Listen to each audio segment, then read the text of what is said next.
Okay, and we're live. We're we're live, episode 2 of the Microbial Secret Society. Yeah, so it's been a week since last episode, and a lot has changed, huh? A lot has changed, yeah. A lot has changed. Yeah, so last week I saw you and you're talking about making a microbe pile. How'd that go? Ooh, yeah. How'd that go, making a microbe pile?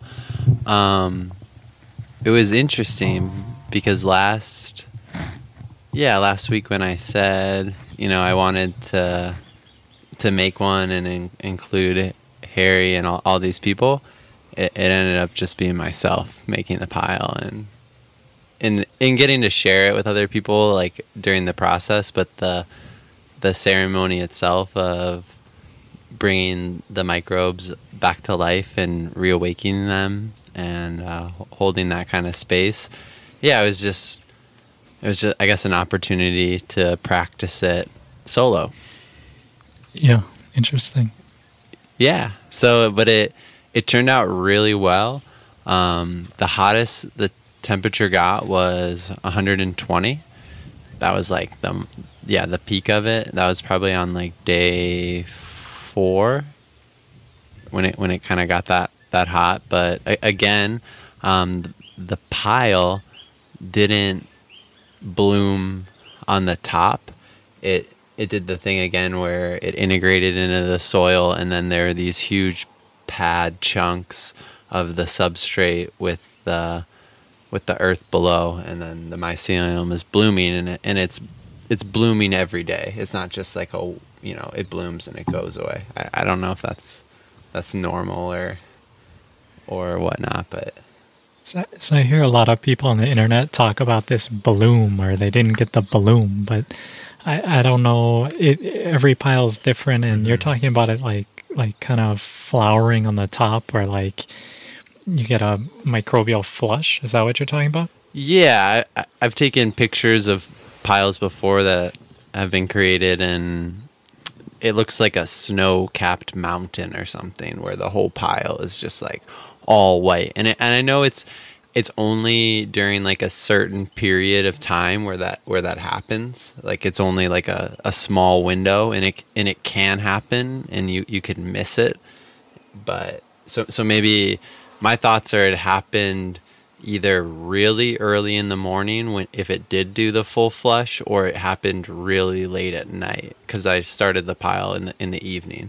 But by starting the pile in the evening, within 24 hours or less than 24 hours, the next morning it was only like 95, 100 that next day, where typically when I make the piles in the morning or the afternoon that next day, and then every morning it's like you got to get up super early because the thing's going to be really hot. But with this pile, I observed that by starting it later at night, it kind of, I don't know, it made it a little bit easier to kind of maintain it.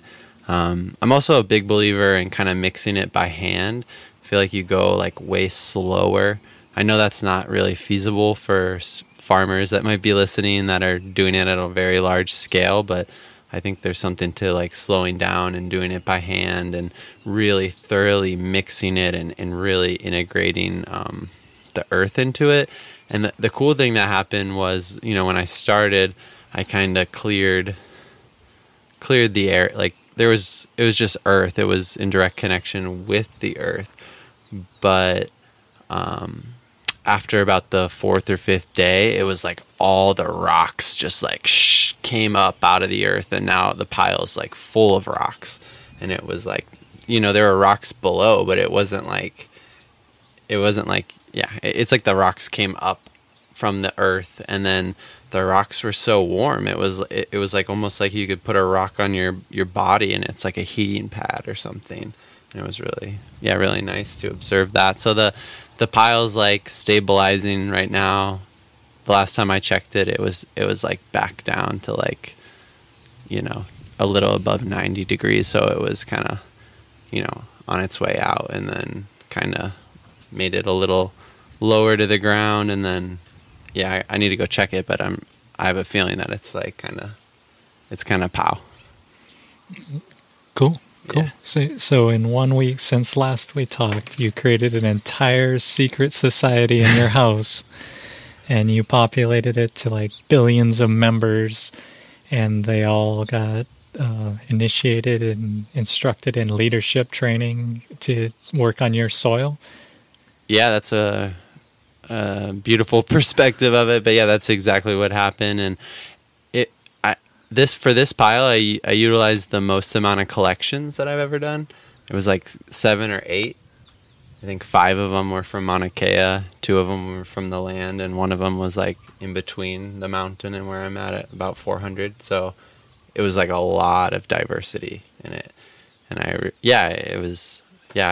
love making the pile, and it was fun because a few days after, like, Azrael and Mandy came over, and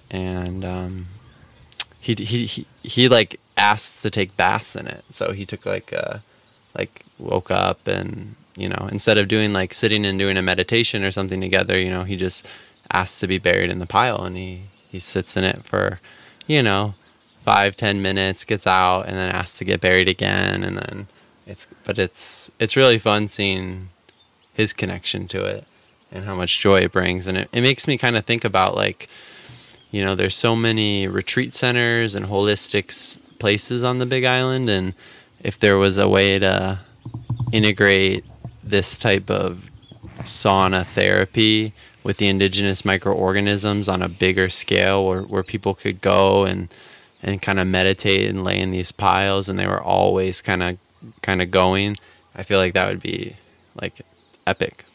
Yeah. So you're saying even small kids are attracted to this and naturally want to be bathed in the microorganisms. Yeah, and Azrael's almost 3, 2.5. He'll be 3 in October, so gives listeners a perspective of the age of the child. Yeah. And then and I also had a similar idea in terms of the microbe healing regenerative secret society spa. And we might get into that in the second hour. Yeah. Those of you that are in the membership and want to join in and join us at that secret society spa. Of course, we're open to everybody, but members obviously get a deeper insight onto what we're really doing here. So can I talk a little bit about my week and all that? Yeah. What's been going on in your world this week since last time we checked in? I guess it's been 8 days. Yeah. So also, I've been working a lot on the land here, taking care of the pigs. A lot of trimming grass right now because it's summertime. Those things are growing a lot. Mm-hmm. And, it's thinking of the perspective of the microorganisms, the soil, really trying to orient my work to be the most efficient for the microorganisms. I look around, I see all these macro problems, these big world things, but trying to look at the deeper the systems that I can't see that are fully functioning and operational, and tuning into those and how I can get on that level to get more efficient at what I'm doing on the farm. And then another kind of big thing for me this week was watching a bunch of my friends come to the Big Island and seeing them all stand up for the Mauna. And recognizing that as like this macro picture of kind of this revival of indigenous culture, and understanding the deeper wisdom and the perhaps different timelines that co-emerge and happen here in the world, and seeing that as like a manifestation of what's going on, just like the indigenous people kind of being second class citizens and put down and just rubber stamping corporate things. It's similar to what we do in our agricultural world or our microbial world, where we just take these rubber stamped poisons because they've been studied and they got the official label, and then the real indigenous culture is kind of sidelined and even destroyed in the name of this other kind of chemical process that we're traveling through as mankind. So just looking at, for me this week, looking at macroscopic things I'm doing through a microscopic lens and kind of making those associations this week. It's kind of a heavy thing. And so kind of looking at the reflection of the larger world outside ourselves, and then kind of focusing on your priorities of what you want to accomplish as an individual on your soul's journey, and how you can relate the microscopic or the occult world that's below our feet, and how to kind of nourish those systems. And then because it's easy to kind of get caught up in the perceived quote problems, right, or the things that we need to fix. But I like that perspective of tuning into the world that maybe we can't see with the naked eye, and knowing what we can do as capable humans and as natural farmers to revitalize those micro ecosystems. And then the reflection of Mauna Kea is that, you know, all these people from other islands and around the world and other countries are showing up and being present for what's taking place on the island, in terms of like finding a balance between indigenous rights, native Hawaiian rights, and then but living in a corporate world where some powers that be may have power or perceived power or control over certain territories or aspects or lands. Yeah. Well, I see revitalization and a return to indigenous wisdom, but at the same time, we're stuck in this other world that's kind of fake in terms of it's so disconnected from natural systems. And what I mean by that is, like, you know, the fact that most of our food comes to Hawaii on a boat, and that we're stuck because we know it. The right thing to do is to grow nutritious food here on the land, but then to transition back to what it takes, like our indigenous culture is in such shambles because we've been relying on those boats and these different things. Yeah, relying on the assistance and support from commercial farming and supplying our grocery stores and whatnot. And yeah, I think something that I'm working through and perceiving and seeing a lot of people in kind of the Puna community is this relying on food stamps. And they're great. You know, I think they can be a stepping stone, and they can provide nourishment and temporary satisfying cravings or feelings or emotions or whatever. But in reality, it's not very secure, because it's like this monopoly money that's not really real, that everyone expects every month, and it's kind of dependent on a food system that's only available for 3 days. So it's like 3 days the food's gone, 5 days 5 to 7 days people are kind of scrambling, and then it's like perceived chaos or whatever kind of outbreaks. So it's like, to me, yeah, it's like we all know that we need to be growing food, but even as someone that is practicing natural farming can recognize that farming takes a lot of work. I mean, it doesn't have to. You can always work smarter, more efficiently, like you said, and allow the microorganisms to do a lot of work. But, you know, if you have a big cane grass field that's more bacterial dominant, like, you know, you need to put in labor and energy and effort to clear it and then shape it and transform it and then replant it with natives and diverse polycultures and things like that, and then maintain it. Otherwise it's just going to grow back to the way it was. So I don't know. I see so many people, and like, even I guess it's a projection of myself, saying that, you know, it's really important for them to, you know, eat local, grow their own food, but then they're kind of relying on or just falling into the same cycles and patterns of these systems that are temporarily in place, that, you know, provide momentarily relief for our food situation.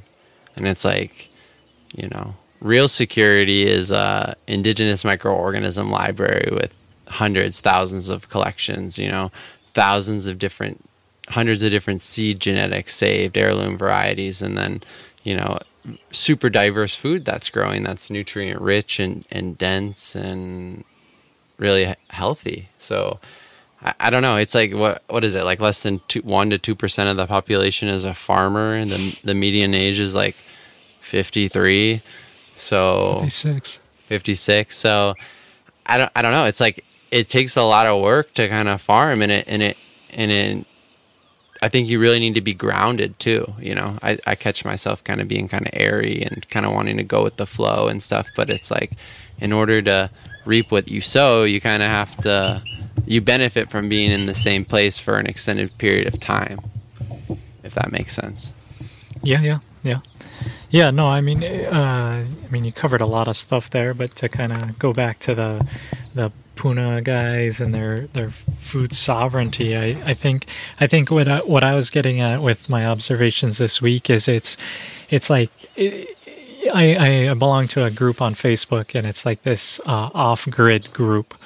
But these people are talking about, how do I get my propane stove and my wireless internet and all this stuff? And they're all like, I'm off grid, like me. Ooh, look at me, I'm off grid.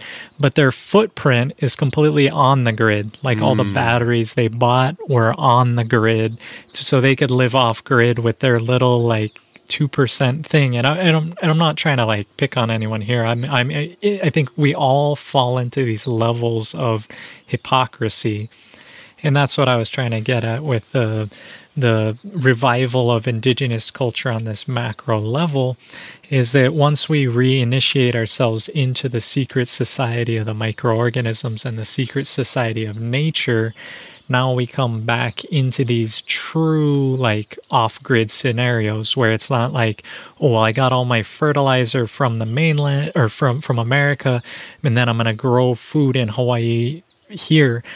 That's like the old paradigm that we're stuck in right now. And what this new indigenous culture rising is that we're here in Hawaii, we're going to make our own fertilizer, we're going to connect with our native indigenous wisdom of how the water cycles work here, and then we're going to make our life sustainable here.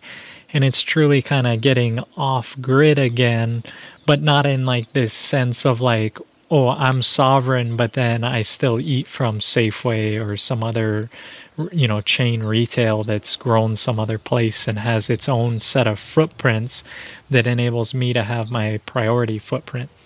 And that's what I'm saying is what to me was the big thing, and I think what you're talking about too with the getting more food sovereignty. But to me, that's what I want to kind of get into here, is that I think what it is and what we're looking for is a true initiation back into this secret society.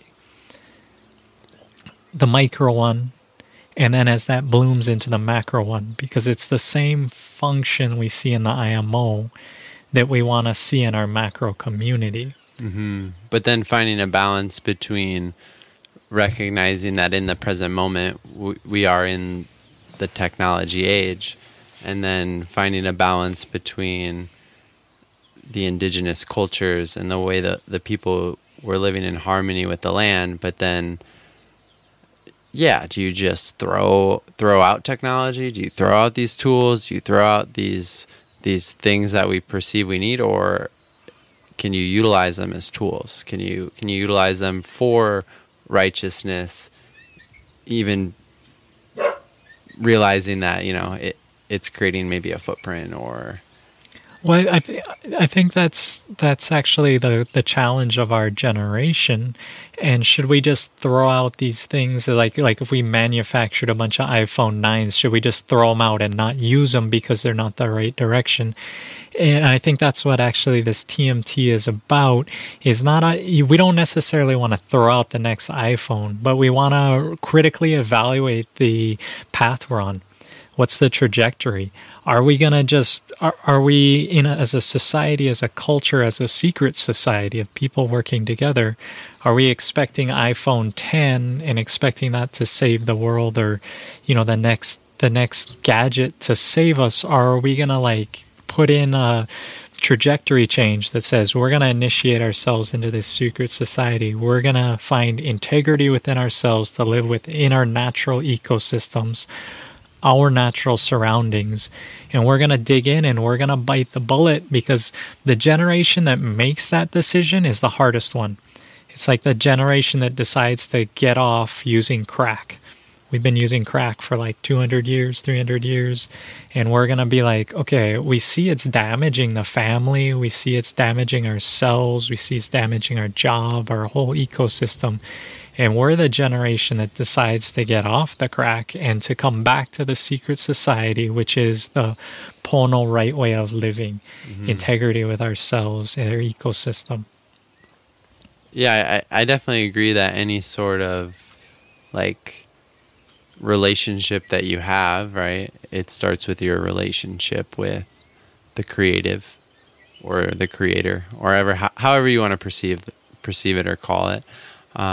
So if you're in touch and in harmony with, in an inner sense, with the higher power, then all subsequent relationships are going to kind of fall into order or fall into that same flow or stream. And it's just like, yeah, it's just interesting because we live in a world where there are bills, there's mortgages, there's taxes, there's these things that everyone who's, for the most part, participating in this world is feeling that obligation, that duty, that responsibility, but then they want to, and then at the same time they want to stand up for indigenous wisdom and indigenous rights. Like, doesn't indigenous rights and indigenous wisdom truly mean that like no one can own the land, no one can, you're just like a steward of the land, and the land actually provides for you by, it's like a symbiotic relationship. And I don't know, I just perceive it being like a huge change in lifestyle. Like you said, like we've been on crack for too long, 200, 300 years, and the generation that makes that shift and that change is going to be the hardest one, and then the following generations afterwards won't necessarily experience that trauma, and they'll be born into a more natural world. But it's like the world that children are being born into every day, it's natural, but there's a lot of maybe not so natural things about it if it's in a city or things like that. So it's just super interesting. Like, I definitely, my heart is with all the people that are standing on the mana and on the mountain and being in prayer and ceremony and intention. But I feel like what they're asking for ultimately is a huge shift for everybody. And is everyone really ready for that shift? Is everyone really prepared to not be able to go to the store? Like, is that what it's going to need to take for it to come back into harmony and balance? Or is there like a middle way that maybe I'm not perceiving? What you get at is a huge issue and a huge thing, and I believe that's why our generation is the most challenged, because we actually have to live in both worlds. And that's something I've been working in myself, trying to help myself prepare for, because it's like I grew up in the iPhone age. I mean, that was developed as I was growing up. Mm-hmm. And I actually studied computer science because I wanted to know the most high-tech technology stuff we can find. And so I'm not like a Luddite saying we should go back, and I want to find what appropriate technology is. And that's a huge subject. You can get into like Wendell Berry and the whole agronomism, back to the land type of idea. And on the mountain, they are asking, what trajectory are we on? And they are asking, are we still wanting to go to the store? And that's a huge thing for people to even grok, because some people haven't even understood the concept yet. Yeah, and it's like, no, I'm not trying to pass judgment, just an observation. And it's like a lot of the food that is being donated to these people, or the people that are standing with the mountain, it's like I see the rice noodles or the ramen or the canned goods, and it's like the nourishment that's feeding that movement where are those microbes coming from? So is it the, and who's controlling that? Is it the powers that be that are chemically making these foods, and then they're, people are eating them, and then it kind of has an effect on their mind, their thoughts, and their well-being. And it's like, or is like, does the movement need people from all over the island bringing in local food and saying that, hey, we can feed these people indefinitely because we can feed our local communities, we can feed our families indefinitely. So if there's people that are going to stand, it doesn't matter. We don't need to worry about going to the store to restock you guys up on food because we have you covered as a community. And I think that's something kind of interesting to kind of think about. Is well, now you're getting to the deeper part of the issue. You're getting to the real meat of it. Because you're getting into like, are you biting the hand that feeds? And if we're in the society that is of this chains and things coming to you and a non-understanding of nature and just this man's law and like corporate rule, then you have to straddle that reality, because that's the man's concept that's lawfully pressed upon you. But then you also have to get into the secret society and understanding these things where it's like, okay, what are we going to eat if we're protesting on the mountain? Are we going to eat ramen, or are we going to eat pa'iai, kalo, food produced on this land and processed on this land and given to our people? And this is where you're getting into the larger part of now, like almost like a sovereignty movement. And what's happening up on the Mauna is huge, and also so many factions coming in. There's lawful Hawaiian government. There's people everyone has their own reason for standing there. That's the reason they don't have a leader. It's everybody just up there on their own. And that's a real microbial thing to do. But everyone has their own agenda. And what you're getting at here, I think, is the deeper underlying root of, if I'm relying on you for my food, who gets to make the rules? And this is, like getting, like, if I'm initiated into the secret society and I know about nature and I know about growing my food and I know about culturing fertility and all these, what disease is and what health is and how microorganisms interact, now I'm free and sovereign to start creating my own medicine on these levels, creating my own food. And this is the deeper part of like truly achieving sovereignty. But the double-edged sword to this, because I went down this road of being like, well, I got to do it all and I got to do it all my own, is it's incredibly isolating and it's incredibly difficult. Today, in the modern era where we rely on fossil fuel and the fact that someone else mined that for me, and I don't have to go to an oil field today to make my oil to drive my car, and I don't have to worry about manufacturing the plastic on the machine, all these different things that are beyond me, there's a lot of benefit to trade. And if we just say, oh, well, we're going to go and only stuff from Hawaii can exist in Hawaii because that's what's right, that's not what I'm saying either. This is why I mentioned the word appropriate technology, because there's an appropriate level of technology, but I believe that the appropriateness that we've gotten away from is the appropriateness of the ecology of it. Is how does our present technology fit into the secret society, the real masters, the secret chiefs of this land? The secrets is how are we affecting it with our technology? And this is a spot where I think we've gotten away from it.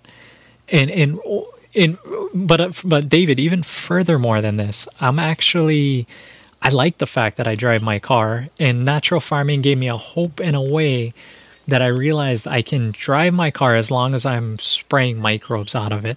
Mm-hmm. Yeah, so you can kind of counteract your carbon footprint, if you will. My microbial damage point. Yeah, it's not about carbon. Carbon is here nor there. It's what am I doing to the secret society? It's my secret society karma ratio. Your secret society. Yeah, it's like if you ever played Fallout or something, or a game where it's like an RPG. It's like you get the opportunity to like do good deeds, or like the option to like steal something. it's like, if you do a good deed, you get like +5 karma, or like good karma. And then if you do something negative, it's the opposite. So, But this is what we need to do is to take tally back here and to really get back in tune with because today why we demonize certain technology because it damages the ecosystem, really. Right? Why do you not want technology to advance? I mean, I can answer that question by saying, well, I don't want technology to advance because then we're going to get better at ripping more fish out of the ocean. We're going to get better at leveling more land and putting more people on places. And that's a reason I would say, oh, we'll stop the technology. But it's if that technology respected the ecosystem, like I build some radar that can find more fish, but then I also am increasing the microbiome so that it's stable, so that the plankton and all that's going to make more fish, and I'm going out and I'm like thinking that way from a microbiome, from a secret society, from that standpoint. What do I have against this computer? I love this. I love this microphone, these things, this beautiful technology.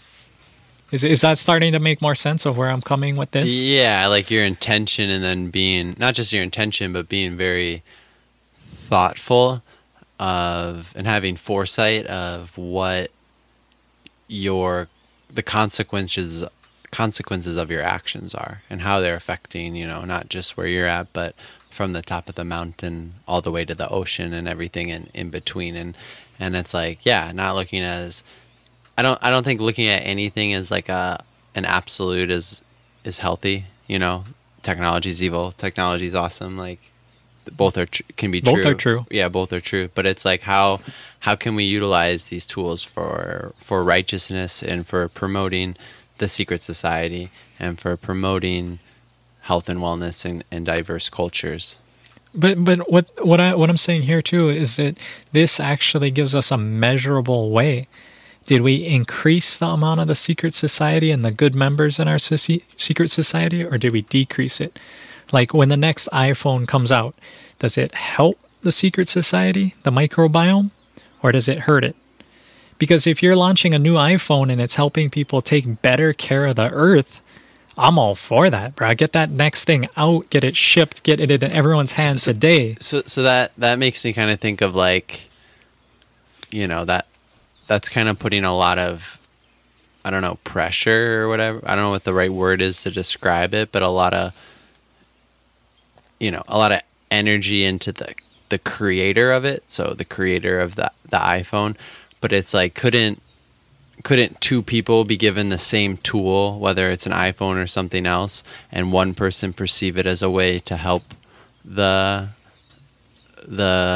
secret society, and then not saying that the other person isn't trying to help the secret society, but maybe they don't have the knowledge or the understanding or the awareness of how to use that as a tool for righteousness. Or it's like, couldn't every single tool be used to promote the secret society with the right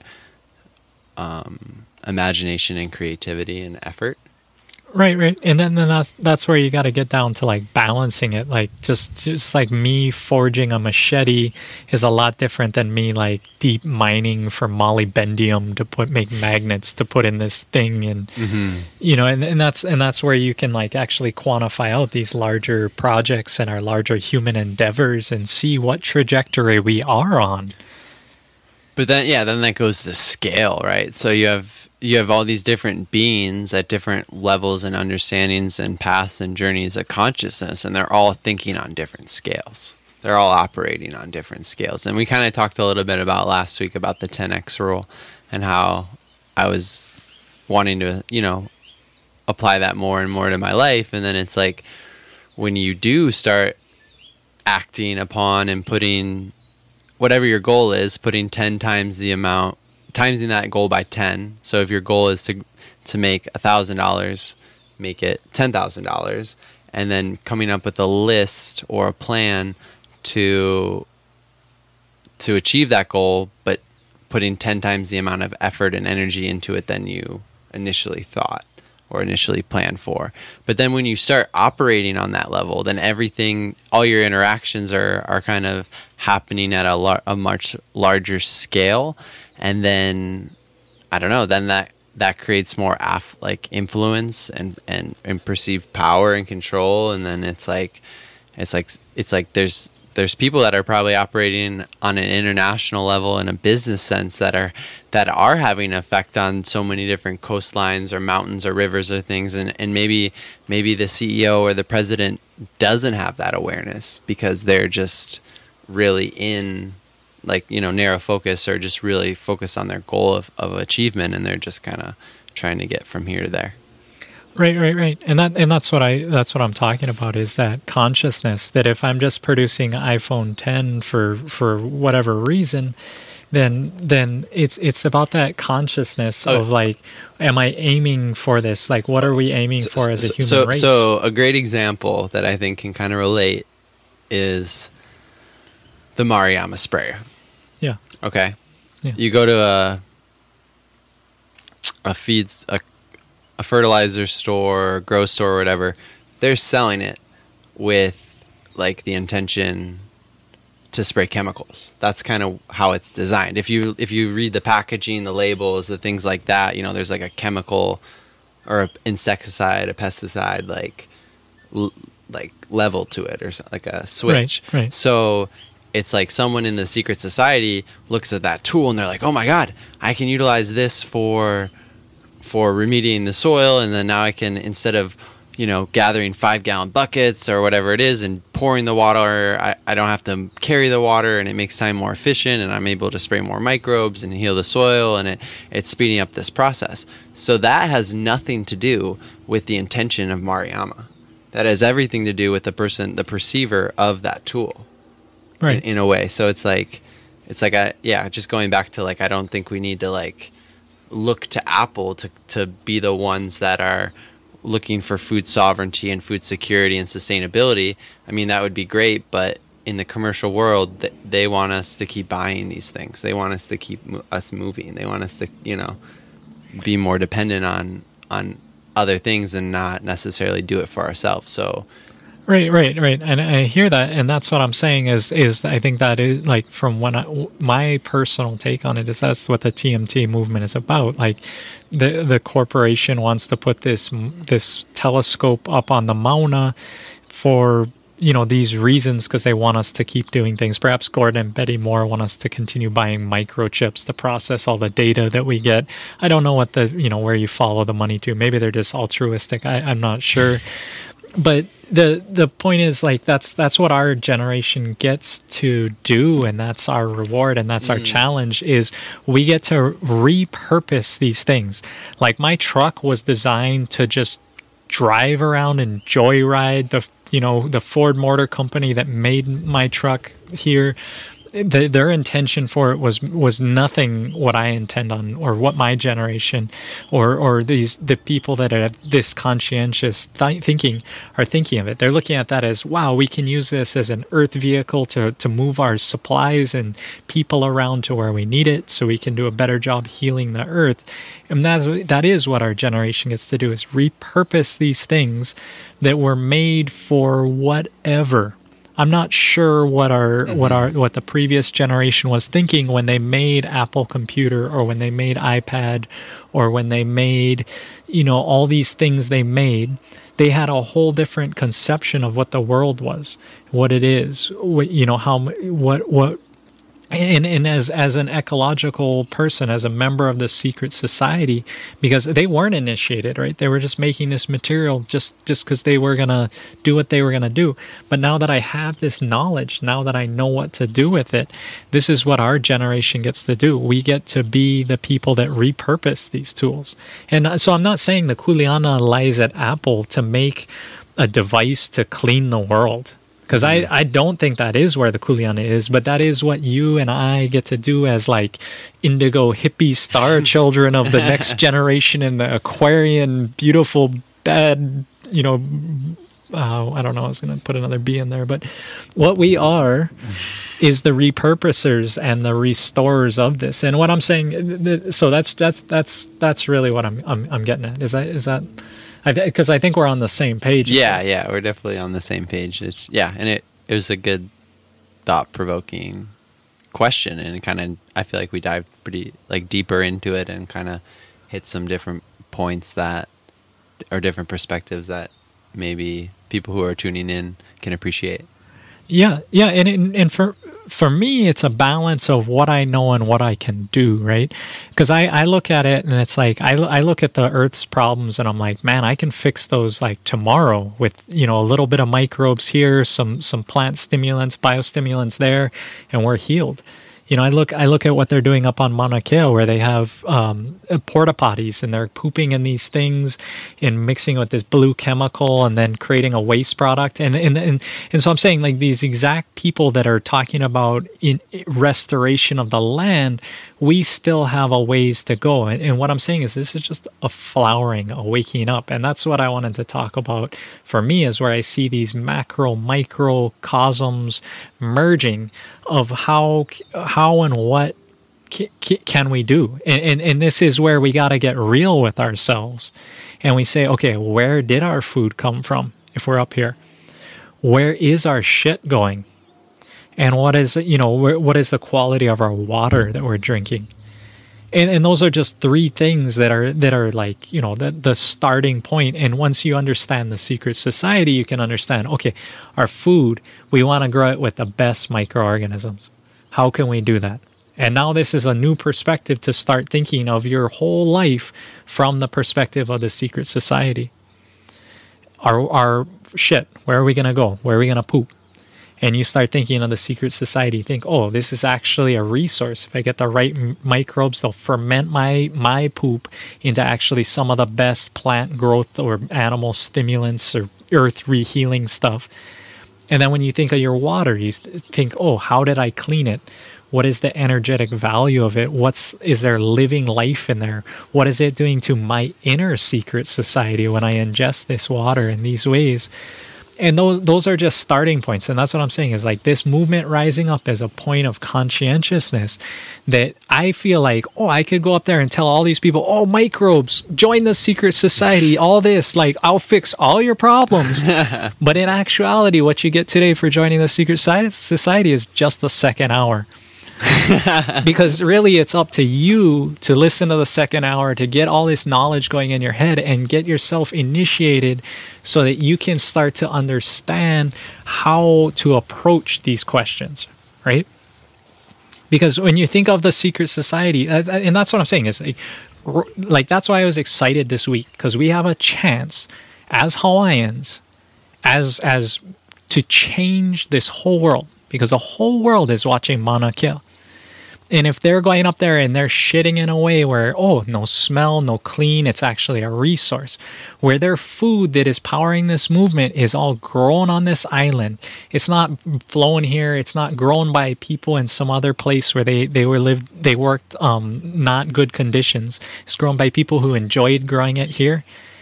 And our water is coming up in recyclable containers from springs, because we have such a good watershed, because we've restored the secret society to our mountains, and the water is flowing down clean and clear and we can drink it.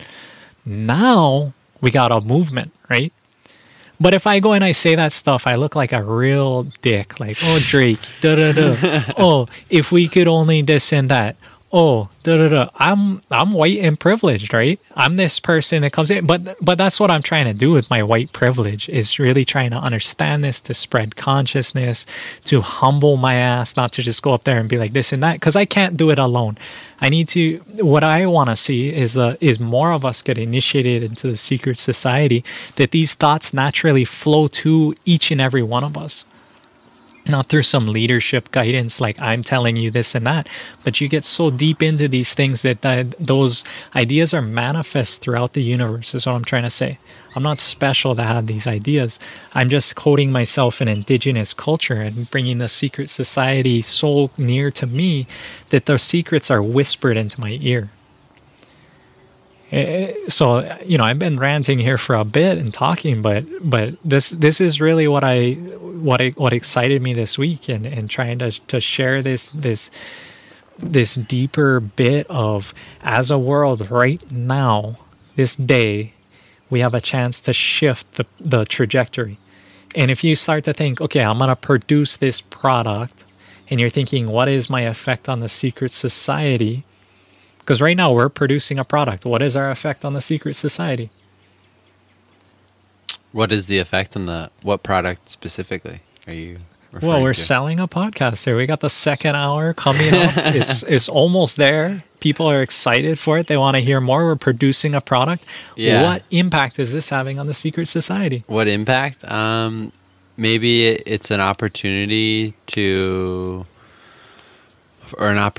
for people to tune in to maybe more personal aspects of our lives and deeper understandings of the occult nature of the microbes, and then they're able to, take these tidbits of gold or information and start applying them into their life. And yesterday I taught a workshop in La Pahoehoe, and I demonstrated the fish amino acid, and then everyone was like, they're like, oh, I'm going tomorrow to go to Suisan and pick up a bucket. Because I watched you do it, and it only took 10 minutes, and I can do it, and I'm not going to buy a fertilizer anymore. That doesn't make any sense. So it's I guess it's a beautiful thing to look at, each of our interactions and how is it having an effect on the secret society. Are more members being initiated? Are more people taking action? Because I think that's really what natural farming is about empowerment of ourselves. And there's pressure, there's heavy pressures sometimes when that comes up, because it's like, oh, I got to do all this stuff by myself. We have friends, we have community, we have family. It's good to ask for help and support when others are in a position to give it and the time is ripe for that, and being able to recognize when it's not and when it is. And I guess ultimately just kind of finding a balance, but getting to initiate more and more people. I guess that is one of the outcomes or the byproducts of this podcast. Yeah. But and what I'm saying is, in your life when you're going about it, you're also thinking about the microbiome, right? It's one of your thought processes, right? I don't know. I mean, it definitely is, but I think at this point it's almost like a subconscious thing, where it's just a byproduct of being in alignment with the earth. Not saying that I don't make mistakes or that I can't improve or do something better, or it's not like that at all. But I really do feel like when you surrender to the will or the consciousness of the indigenous cultures that are living below, it's really easy to kind of tune in and turn on your antenna and be receptive of what they're offering, and then everything kind of just seems to flow. That doesn't mean that you won't overcome adversity and obstacles and there won't be perceived conflict, but any type of conflict is inner conflict ultimately. But someone's been reading the I Ching. I try to read it every day, and I guess it's just the more you read it, the more it just gets embedded in your genetic code. Yeah. Well, I think that's interesting. You're saying it's more of a subconscious thing, and that's kind of what I'm promulgating here. Is that the more you coat yourself in it, the more you can't help but be an ally to the microbes. But just so you know, literally every day I wake up and I think of my impact on the microbiome. Some days it's actually so debilitating when I think of it that I'm I feel like not even doing the things that I want to do, because I think to myself, I'm like, okay, I need to grab something from town or do something, but then I start to think of the secret society impact, and is it my karma going up or down? And I think of how down it's going by doing what I'm doing by this action. But then that weighs on me in a way where then I feel like, man, how am I ever going to be a contributor to the secret society? And then I come to a point where I take mercy on myself and I realize, well, shoot, man, I'm on a trajectory headed this direction, but I didn't choose that way to go. I'm the one that gets the momentum to come back this way. And so I bite the bullet and go fuel up my gas tank or do whatever that I know is a complete contradiction to my entire mission and soul of what I'm doing. And then I try to justify it to myself by saying, well, if I burn a couple gallons of gas today, think of how many more microbes I can spread. Think of how many more people I can reach to bring them into as initiates into this secret society. And literally, David, almost every single morning I wake up living, breathing, thinking about the microbiome, thinking about the secret society. So for me, it's not only a subconscious thing that I think I'm getting naturally more tuned into my instruments working better, but it's actually a conscious thing that I'm going about every day to like truly build this thing up so that it's not a secret society anymore, because by nature it's hidden, and by man's help it can be revealed or unveiled, and it can be unveiled to almost everyone.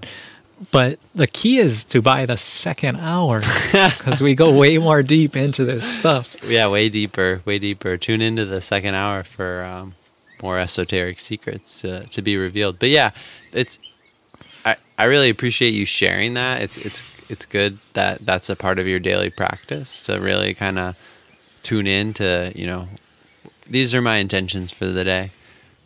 How is it having an effect on the world at large, and the ecology and the macro and the microbiome?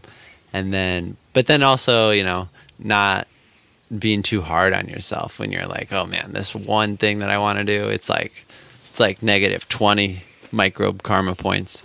But if I get that one thing, then I can do this other thing that's like plus 150 karma micro points. So well, that's actually the truth that got me to where I am today, because I was in that space, but then I realized it's okay to lose a battle to win the war.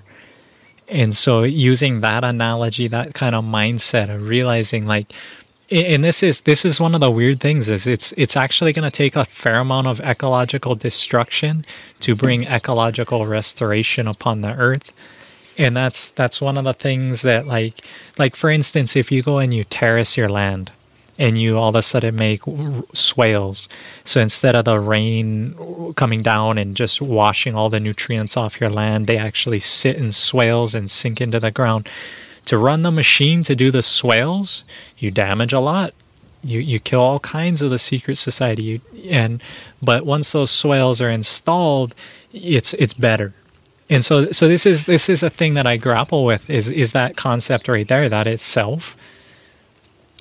And what do they say? Like, you gotta crack an egg to bake a cake, or or a few eggs. Yeah. That's only because for some reason they decided not to put it in the premix.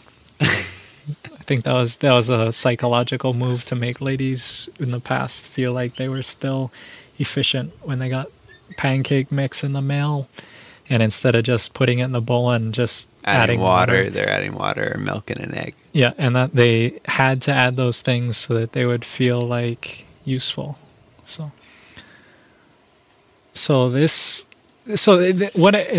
I'm glad I kind of cracked that nut open, because I want to get into the psychological bits of this stuff, and I think that's a good topic to broach. If you're up for it. Yeah, definitely. Going deeper into the psychological aspects of our decisions and our actions. Well, so the first way I wanted to kind of broach this was going into vocabulary. Mm-hmm. So do you know about spelling? Spelling, like to cast spells? Yeah, exactly. Like magic? Yeah. And so if you start to look at our language, and even the way spelling itself is spelled, it's based on very magical conjurations. So you follow those threads of information? I'm understanding what you're putting down right now. Yeah, so within our language, one thing that can help to see things, perhaps, is to speak a bit slower and to start pulling words apart and to find out the etymology and the roots of words. Mm-hmm. And or to think of homonyms and synonyms and all those things, and let your mind just wander to all possibilities, and to keep all possibilities in mind until at the very end that way you can have puns in there and funny things embedded in. But what I wanted to talk about with this, I think one of the first vocabulary terms is the secret society. Microbes? Yeah. So, well, so there's these things called microbes. There's the microbiome. In soil science, they call them non-water soluble soil aggregates. And there's this whole community. That's their word for microbes? For the IMOs, the things that really run the world. Non-water soluble soil aggregates. Yeah. They basically write off the most important part of the soil by just calling it non-water soluble soil aggregates because they don't solubilize in water because they're glued together. And they just say, well, yeah, these are there and we'll ignore those.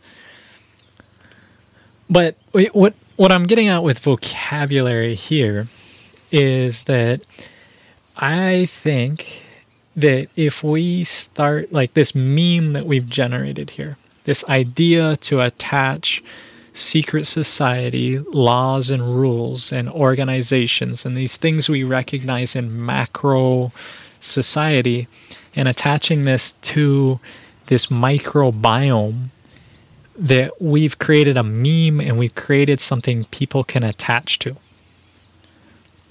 So what I wanted to get into here is first to talk about something is you have to define it. And you have to kind of make up a name. But you want to make up a name that is the most assimilable to it or whatever. Like to go and to make up something like Google and then to make that like the biggest company in the world, I think Amazon actually is a challenge.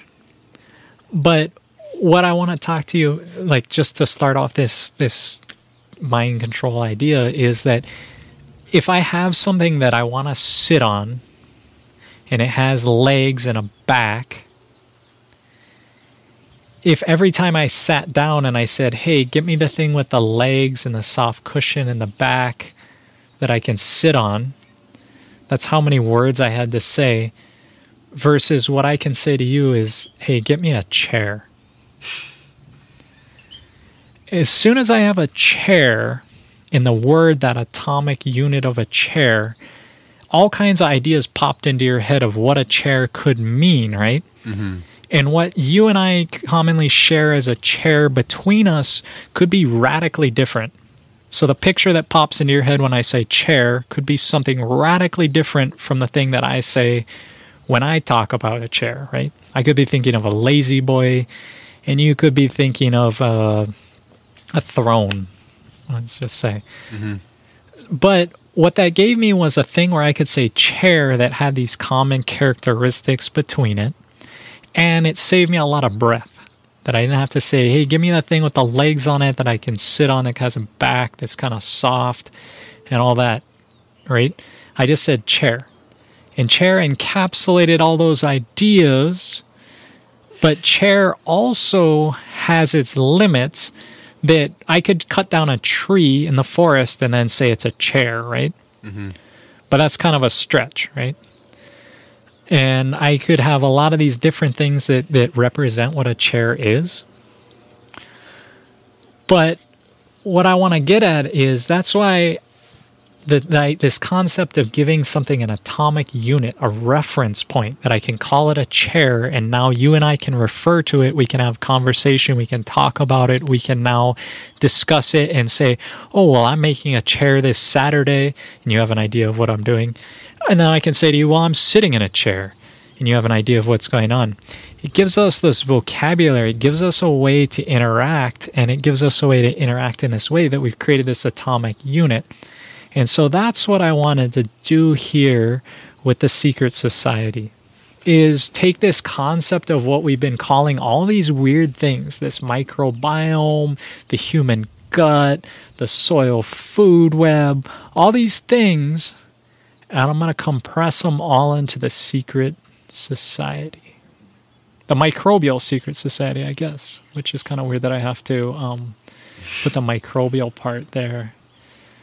But this is what I wanted to talk to you about, and I wanted to bring this in because it's good not only for establishing things. It's also good that if you understand language and vocabulary, it's good for the second part, which is disassembling things.